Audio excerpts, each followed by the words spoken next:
उन्हें पता ही ना चला 2 घंटे बाद उनकी आंखें खुली। उनका सिर सूज गया था। उन्हें बहुत दर्द हो रहा था। बहुत तेज भूख लग रही थी। वह उठकर धीरे धीरे चलकर बहू के पास गई और बोली, बहू मुझे बहुत भूख लगी है, थोड़ा खाना दे दो। कल रात से कुछ नहीं खाया, बहुत कमजोरी लग रही है। बहू किचन में गई और एक बासी सूखी रोटी लेकर आई और उसे जमीन पर फेंकते हुए कहा, यह ले बुढ़िया, इसे खा ले और उसके बाद जाकर बर्तन साफ कर देना। सिंक बर्तनों से भरा हुआ है। नीलम देवी को भूख इतनी तेज लग रही थी कि अभी उन्हें जो भी मिला वह खा लेती है।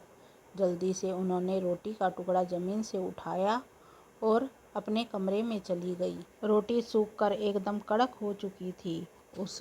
उससे खाई नहीं जा रही थी। उन्होंने थोड़ा पानी लेकर रोटी को पहले उसमें डुबो दिया। फिर जब रोटी थोड़ी नरम हो गई तो उसे पानी से निकालकर खाने लगी। नीलम देवी के दिन ऐसे ही कटने लगे। 2-3 दिन तक 1-2 रोटी ऐसे ही फेंक कर दी जाती थी उनको।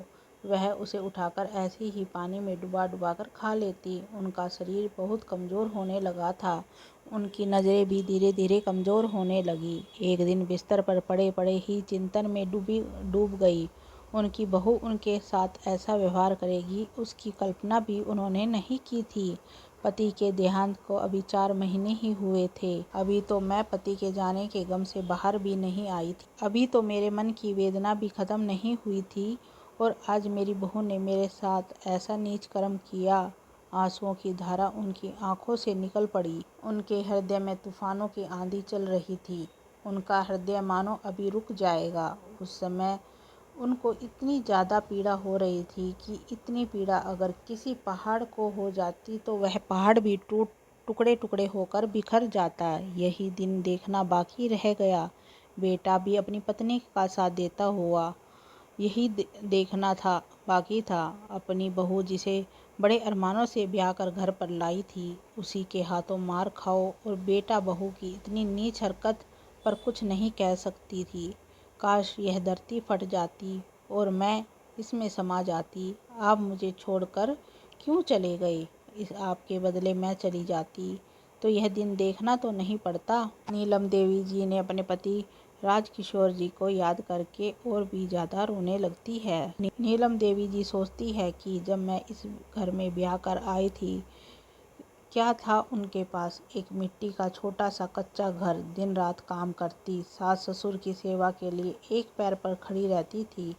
माँ बनने का सुख प्राप्त नहीं हो रहा था। कितने मंदिरों में चक्कर काटे, मन्नतें मांगी, फरियाद की, तब जाकर शादी के 7 साल बाद सुभाष का जन्म हुआ। कितने लाड और दुलार से उसे पाल पोस कर बड़ा किया। अपनी खुशियों की आहुति देकर उसकी ज़िंदगी को रोशन किया। पढ़ाया लिखाया, इस काबिल बनाया कि आज अच्छे पद पर अच्छी कंपनी में कार्यरत है। इस बेटे को आज माँ की 2 वक्त की रोटी भी बोझ पड़ रही है। नीलम देवी जी पूरी रात रोती रहती है। उनकी आंखें रोते रोते सूज गई। उन्हें किसी तरह करार नहीं आ रहा था। दोपहर से रात, रात से सुबह हो गई थी, लेकिन बेटा बहू उनके पास नहीं आए। इस बात की उन्हें और भी ज़्यादा तकलीफ हो रही थी। उन्होंने अपने आंसू पोंछे और खड़ी हुई एक बैग लिया। उसमें अपने कपड़े रख लिए, ज़मीन और घर के कागजात रखे। जितना भी गहना उनके पास था अपने बैग में रखा और अपने घर से निकल पड़ी। जब घर से बैग लेकर जा रही थी तो बेटे और बहू ने उन्हें रोकने की कोशिश तक नहीं की। नीलम देवी घर से सामान लेकर निकल तो चुकी थी, किंतु उनके हृदय में अनेक प्रकार की दुविधा थी, क्योंकि जब नीलम देवी इस घर में बहू बनकर आई थी तब से कभी भी ऐसे सामान के साथ मायके नहीं गई थी। ससुराल की जिम्मेदारियों ने नीलम देवी को इस कदर बांध दिया था, कभी ऐसी नौबत ही नहीं आई कि सामान लेकर मायके जाना पड़े। एक रात के लिए रामकिशोर जी के साथ अपने मायके जाती थी और वापस लौटकर आ जाती थी। अब उनके हृदय में यह दुविधा थी, किंतु जाना तो था ही।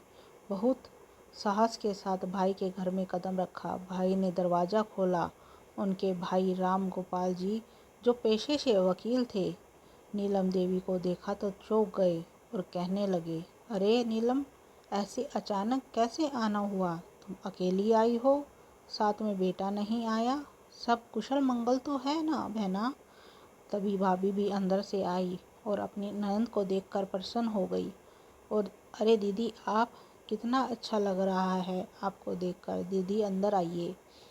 आप तो वहीं खड़ी हो गई। हाँ हाँ बहन, अंदर आओ। सुना। नीलम देवी जी ने अपना सामान एक तरफ रखा और वहीं सोफे पर बैठ भाभी ने नीलम देवी को पानी पिलाया, फिर उसके लिए खाना लेने चली गई। नीलम देवी के चेहरे पर परेशानी का साया था जो कि साफ साफ दिखाई पड़ रहा था। भाई ने पूछा, नीलम क्या बात है? तुम ऐसा कभी नहीं सामान के साथ आई हो। सब कुशल मंगल तो है ना? कोई बात तो नहीं है ना? नीलम देवी के भाई राम गोपाल जी ने विचारपूर्वक प्रश्न किया। नहीं नहीं भाई, ऐसी कोई बात नहीं। तुम तो जानते ही हो रामकिशोर जी के घर में मायूसी नहीं रही। जब देखो कुछ ना कुछ करते ही रहते थे तो मन लगा रहता था, किंतु अब तो जैसे घर में मातम सा पसरा रहने लगा है। किसी काम में मन नहीं लगता। काम तो सारे हो जाते हैं, किंतु वह बात नहीं जो रामकिशोर जी के रहते थी, इसलिए कुछ दिन यहाँ रहने आई हूँ। नीलम देवी जी ने दुखी मन से उत्तर दिया। हाँ बहन, अच्छा किया, तुम्हारा घर है, जितने दिन रहना है रहो। तभी भाभी खाना लेकर आ जाती है। नीलम देवी जी भोजन करती है, फिर अपना सामान उठाकर कमरे में चली जाती है। कुछ देर ख्यालों में डूबी रही, फिर बिस्तर पर लेट गई। नीलम देवी को अपनी बहू का व्यवहार बार बार सामने आकर सता रहा था। वह उस दृश्य को भूलना चाहती थी, किंतु रह रहकर याद आ रहा था। यह दृश्य नीलम देवी के हृदय पर सैकड़ों वार कर रहा था। किसी से कुछ नहीं कहती, बस अंदर ही अंदर घुटती रही। आंखों से आंसू भी बहने लगता तो साफ करती रहती। नींद भी उड़ गई थी। जबरदस्ती आंखें बंद करती, फिर खोल लेती। फिर आधी रात में जाकर नींद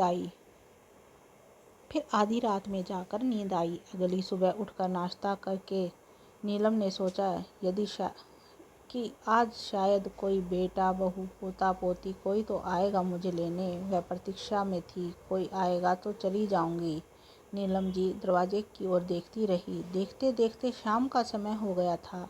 नीलम जी दरवाजे की ओर देखकर फिर कुछ सोच कर रह जाती। अब रात का समय हो गया। भोजन करके फिर से अपने बिस्तर पर लेट गई और सोच में डूब गई। सोचते सोचते नींद में खो गई। सुबह सवेरे जागी तो सोचा, आज मैं चली जाऊंगी। ऐसे ही 15 दिन बीत चुके थे। सब यही सोचते, बुढ़िया गई बला टली। बुढ़िया जाएगी कहाँ? अपने भाई के घर जाकर बैठी होगी। कुछ दिन बाद खुद ही लौटकर वापस आ जाएगी। और रही बात जायदाद की, तो माँ है हमारी, लेकर कहाँ जाएगी? सब हमारा ही तो है, हमारे नाम करेगी।